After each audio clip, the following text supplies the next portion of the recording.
Namo tassa bhagavato arahato sama sambuddhassa. Soti hontu, salam cinta kasih sahabat Dhamma semua.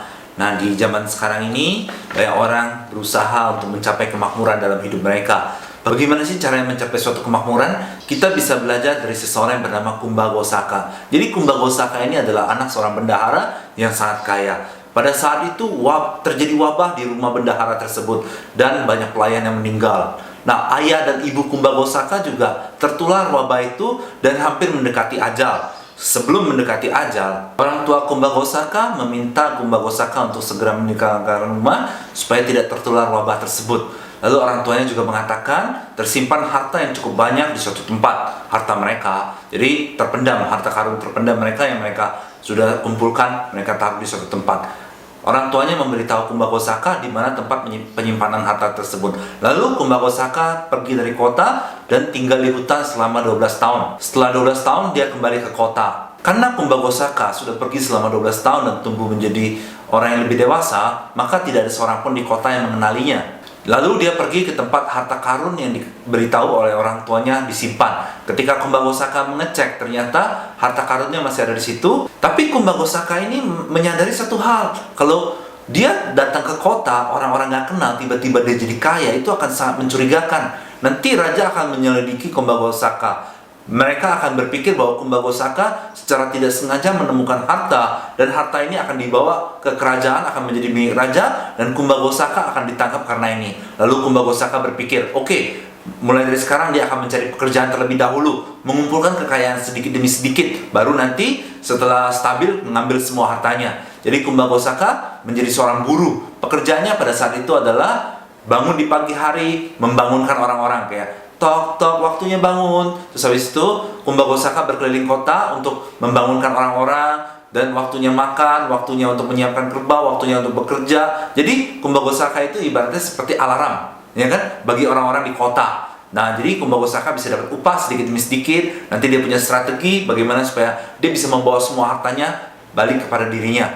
Nah, raja pada saat itu adalah Raja Bimbisara. Raja Bimbisara juga adalah orang yang sangat bijaksana, dan dia adalah makhluk suci yang telah mencapai tingkat kesucian Sotapanna. Ketika Raja Bimbisara mendengar pemuda Kumbhagosaka ini meneriakkan, waktunya bangun, waktunya bangun, Raja Bimbisara menyadari, ini bukan suara orang buruh, ini adalah suara orang kaya. Kenapa dia mau bekerja menjadi buruh? Lalu Raja Bimbisara meminta seseorang untuk menyelidiki Kumbhagosaka.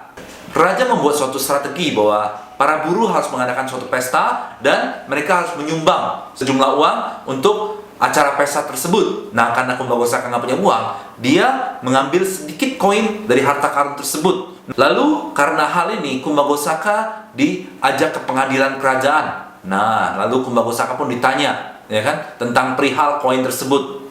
Lalu Kumbhagosaka menceritakan secara detail bahwa dulu dia adalah anak seorang bendahara, dia satu keluarganya tertular oleh virus wabah, dan sebelum dia tertular dia pergi dari rumah, tapi orang tuanya menyimpan suatu harta karun di suatu tempat. Nah, kemudian raja pun menjadi senang mendengar itu. Lalu Kumbhagosaka memberitahu raja di mana tempat harta karun tersebut disembunyikan. Lalu harta karun itu dibawa semua dan diberikan kepada Kumbhagosaka. Lalu Kumbhagosaka diangkat menjadi bendahara, dan salah satu dari putri Raja Bimbisara dinikahkan kepada Kumbhagosaka. Nah, semenjak hari itu Kumbhagosaka menjadi seorang bendahara yang sangat kaya raya. Nah, kita dapat belajar dari Kumbhagosaka ini, ya kan? Dia sangat berhati-hati dalam melakukan sesuatu. Sekalipun harta terpendam itu adalah miliknya, tapi dia bisa berpikir dengan bijak. Jadi salah satu cara untuk menjadi makmur adalah berpikir dengan bijak dan berhati-hati dalam mengambil setiap keputusan.